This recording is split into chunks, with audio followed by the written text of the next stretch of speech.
네, 금요일은 여호와의 조언 그리고 축복과 저주라는 말씀의 제목으로 함께 하나님의 말씀을 나누고자 합니다. 오늘 본문은 솔로몬이 성전과 왕궁 건축을 다 마친 것으로 시작하는데요. 네, 밤에 여호와께서 솔로몬을 찾아와서 조언하는 부분이 있습니다. 참고로 조언이라는 것은요, 말로 돕는 것으로 상대방을 깨우쳐 주는 것을 말하는데요. 어떠한 조언의 말씀으로 솔로몬과 이스라엘 백성들을 깨우쳐 주셨는지 먼저 살펴보도록 하겠습니다. 여호와 하나님께서는요, 성전과 왕궁 건축을 다 마친 솔로몬에게 나타납니다. 그리고 솔로몬의 기도를 들었고, 네가 지은 이 성전을 선택해서 거기에서 제사를 받을 것이다 라고 알려주십니다. 그리고 백성들이 죄를 범할 경우에 대비해서 조언의 말씀을 깨달을 수 있는 말씀을 하나님께서 솔로몬에게 알려주시는데요. 금일 본문 14절입니다. 내 이름으로 일컫는 내 백성이 그들의 악한 길에서 떠나 스스로 낮추고 기도하여 내 얼굴을 찾으면 내가 하늘에서 듣고 그들의 죄를 사하고 그들의 땅을 고칠지라. 밤에 여호와 하나님께서 솔로몬에게 나타나 알려주신 조언은 이것입니다.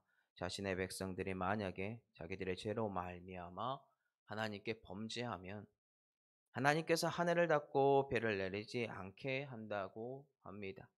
또한 가뭄으로 범죄한 그들의 삶에 피해를 주거나 혹은 메뚜기 떼를 통하여 토산을 먹게 할 것이라고 합니다.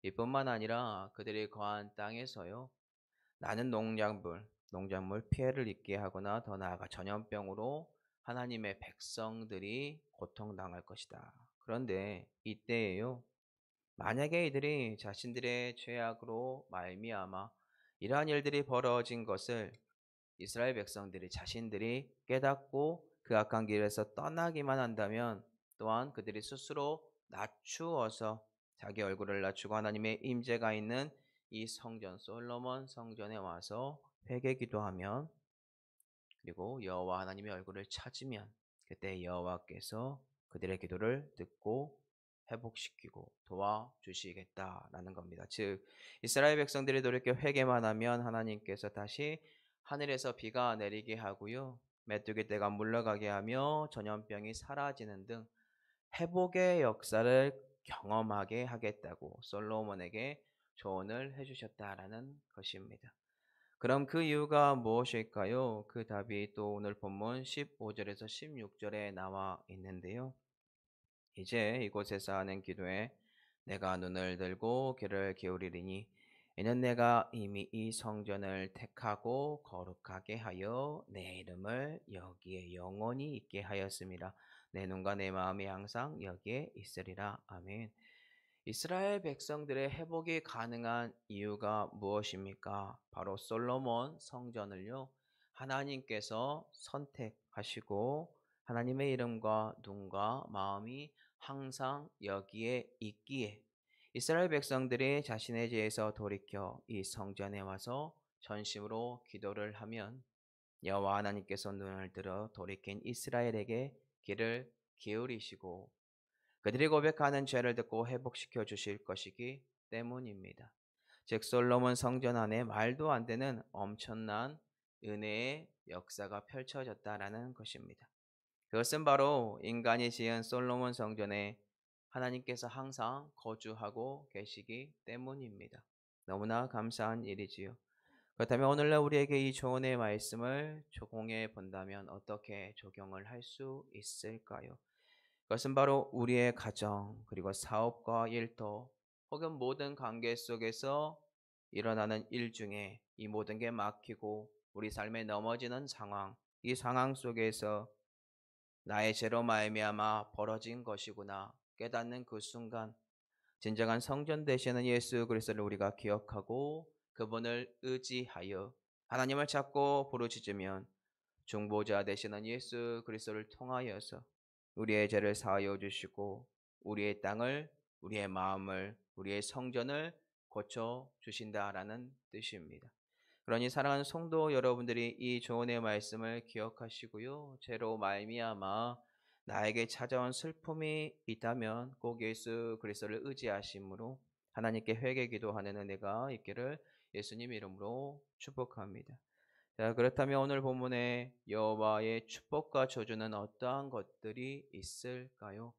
네, 아까 나눈 솔로몬과 하나님의 대화 또한 조언을 넘어 여호와 하나님의 축복이 있고 또한 어떠한 저주가 있는지 우리는 알 수 있습니다. 그것뿐만 아니라 하나님께서 허락하신 축복이 더 있는데요. 만약에 지도자인 솔로몬이 하나님 앞에서 행하기를 자신의 아버지인 다윗이 하나님 앞에서 온전하게 행한 것처럼 솔로몬 자신도 하나님께서 명령한 모든 것을 행하여서 주님의 율례와 법도를 지켰을 경우에 받게 되는 축복이다라고 알려주고 있습니다. 금일 본문 18절인데요. 한번 보겠습니다. 내가 내 나라 왕위를 견고하게 하되 전에 내가 내 아버지 다윗과 언약하기를 이스라엘을 다스릴 자가 내게서 끊어지지 아니하리라 한 대로 하리라.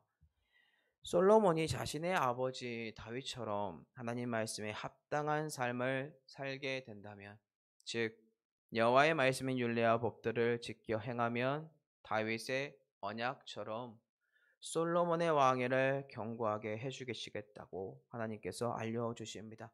참고로 다윗의 언약은 그의 후손이 영원히 왕위에 앉게 될 것이다. 계속해서 이어갈 것이다. 라는 것인데요. 이 위대한 축복을 하나님께서 솔로몬에게 허락해 주겠다라는 겁니다. 그렇다면 우리는 고민을 해봐야 하지 않을까요? 솔로몬이 받게 될 이 축복은 결국 자신의 선택에 따라 달라질 수 있다라는 것을요. 성도 여러분들은 어떠한 것을 선택하시겠습니까? 하나님의 축복을 선택하시겠습니까? 아니면 축복과 반대되는 저주를 선택하시겠습니까? 이렇게 물으면 당연히 전부 하나님의 축복을 선택한다라고 우리는 말을 할 것입니다. 그런데 아쉬운 것은 그 축복을 선택하는 사람들이 많지 않다라는 것입니다. 왜냐하면 자유의지를 가진 존재인 우리가 하나님이라는 분을 믿어야 하고 그분의 명령에 복종하는 삶, 그분의 율례와 법규에 순종하는 삶을 선택해야만 주어지는 축복인데 이 삶이 참으로 어렵다라는 것입니다. 예를 보건대 실제로 축복을 받는 삶, 참으로 어려운 것 같습니다. 실제로 솔로몬 또한 그의 모습 나중에 어떻게 됐습니까? 하나님의 말씀에서 벗어난 안타까운 모습들, 자신이 지금 현재 결혼한 그 여인들을 통하여 다가온 이방 우상들을 통하여 넘어졌던 모습을 우리는 알고 있으니까요. 그럼에도 불구하고 사랑하는 성도 여러분들, 이 어려운 하나님의 축복을 꼭 받아 누리셨으면 좋겠습니다. 참고로 그 축복의 핵심은 성도 여러분들의 자유의지 가운데 그 의지를 복종시켜야만 받을 수 있는 것이니까요. 자기 자신을 온전히 복종시키심으로 하나님의 말씀에 순종하는 삶, 그러므로 하나님의 축복이 흘러넘치는 은혜가 있기를 예수님 이름으로 축복합니다. 자, 그러면 어떻게 하면 저주를 받게 된다라고 오늘 본문에 나와 있습니까? 방금 하나님께 축복받는 법 말씀드렸는데요. 그와 반대로 살면 됩니다. 내가 주인이 되는 삶 혹은 다른 우상을 섬기거나 하나님의 명령에서 벗어나는 삶을 성도 여러분들이 살면 됩니다. 정말 그런지 금일 본문 통해서 볼 텐데요. 금일 본문 역대하 7장 19절입니다. 그러나 너희가 만일 돌아서서 내가 너희 앞에 둔 내 율례와 명령을 버리고 가서 다른 신들을 섬겨 그들을 경배하면, 자, 하나님으로부터 저주받는 법 너무나 쉬운데요. 하나님께로부터 돌아서서 그냥 주님을 등지시고 하나님의 말씀인 율례와 명령을 버리고 나라는 우상이, 내 마음에서 속삭이는 우상이 계속해서 속삭일 텐데 그렇게 사시거나 다른 신들을 섬기면서 살면 됩니다. 참고로 우상은요, 우리가 만든 허상입니다. 우리가 원하는 정욕을 채워주는 신들을 우리가 만들어서 정욕이 넘치는 죄악들로 만들어진 것들이다라는 것이죠. 그런데 무엇하기 좋습니까? 과거 우리 조상들이 천지신명에게 비는 것처럼 복달라고 나에게 물질 달라고, 재력 달라고, 힘을 달라고, 우리 자녀를 잘되게 해달라고, 즉 나의 정욕과 욕심을 채워달라고 말하기 딱 좋다라는 것입니다. 자신도 모르게 이방 신들을 섬기면서 이러한 것들을 채워달라고 말을 하면서 이러한 복을 주는 신이 있을 거야라고 생각하며 살아가는 안타까운 사람들, 이 우상이라는 허상을 만들고 섬기게 된다라는 것입니다. 아무 능력도 없는데요. 참고로 이러한 우상, 아무런 힘도 능력도 없는 그냥 허상입니다. 이는 그저 하나님의 말씀을 버리기만 하면 인간의 마음에 들어온 탐욕 그리고 탐심, 이것들로 말미암아 그의 마음이 그리고 그의 눈이 변하여 사망으로 끌려가는 허상의 소리이며, 이게 바로 저주다라는 것입니다. 그럼 오늘 본문에서 하나님께서 만약에 이스라엘 백성들이 이러한 죄를 범하게 되면 어떠한 일들이 벌어지게 된다라고 했는지 아십니까? 정말로 하고 싶은 말은, 하나님께서 하고 싶은 말은 이러한 저주 받지 말아라, 하나님은 이렇게 소리치고 계시지만 경고의 메시지로 하나님은 이렇게 이러한 저주가 있을 거다라고 알려줍니다. 금일본문 역대하 7장 20절입니다. 내가 너희에게 준 땅에서 그 뿌리를 뽑아내고 내 이름을 위하여 거룩하게 한 이 성전을 내 앞에서 버려 모든 민족 중에 속담거리와 이야깃거리가 되게 하리니, 만약에 그렇게 하면 이스라엘 백성들을요, 하나님의 땅에서, 즉 하나님께서 이스라엘 백성에게 허락하여 주신 그 땅에서 그들을 다 쫓아내겠다라고 해요. 이뿐만 아니라요, 하나님께서 자신의 이름을 위하여 거룩하게 만들고 다윗과 솔로몬에게 허락한 이 솔로몬 성전, 정말 어렵게 모든 것들을 최선을 다해 만든 이 솔로몬 성전 버려버리겠다라고 합니다. 만약에 이러한 일이 벌어지면 어떻게 될까요? 다른 나라 우상을 섬기는 이방 국가들로부터 조롱거리가 되고, 온갖 좋은 재료와 물질과 헌신으로 만들어진 이 성전 그냥 비웃음거리가 된다라고 해요. 이것으로 끝이 아닙니다. 이 성전이 왜 이 지경이 되고 놀림거리가 되었는지 관하여 그 이유 정확하게 알게 하시는데요. 그 이유가 너무나 기가 막히게도 이스라엘 백성들이 그들이 섬겼던 하나님, 곧 그들을 애굽에서 인도해내신 하나님을 떠나 다른 신들을 경배하고 섬겼기 때문에 이 모든 재앙 그들에게 내리셨다라고 하는 것을 다 알게 한다라는 거예요. 이 얼마나 비참한 현실입니까? 이를 우리의 삶에 적용을 하게 되면 어떻게 적용을 할 수 있을까요? 1차적으로 하나님의 말씀을 온전히 섬김으로 우리가 우리 교회를 세워 건축했습니다.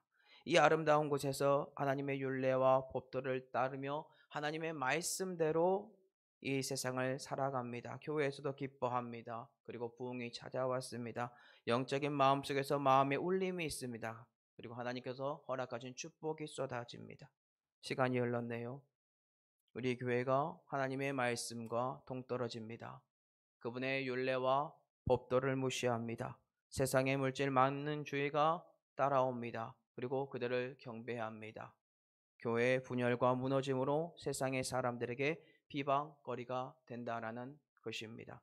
너무나 안타까운 저주입니다. 우리는 답을 알고 있습니다. 하나님의 저주를 피하는 법을 알고 있습니다.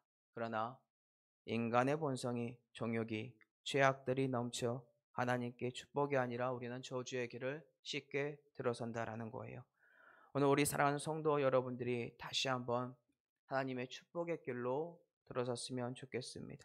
하나님의 말씀 순종할 수 있는 축복을 달라고 외치는 하루가 됐으면 좋겠습니다.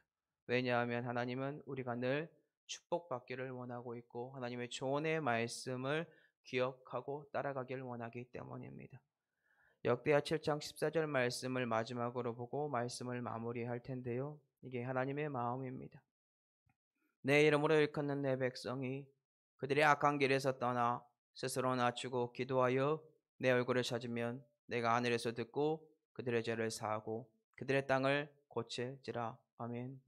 하나님은 우리가 혹 악한 길에 들어섰다면 우리가 그 길에서 하루빨리 떠나기를 원하십니다.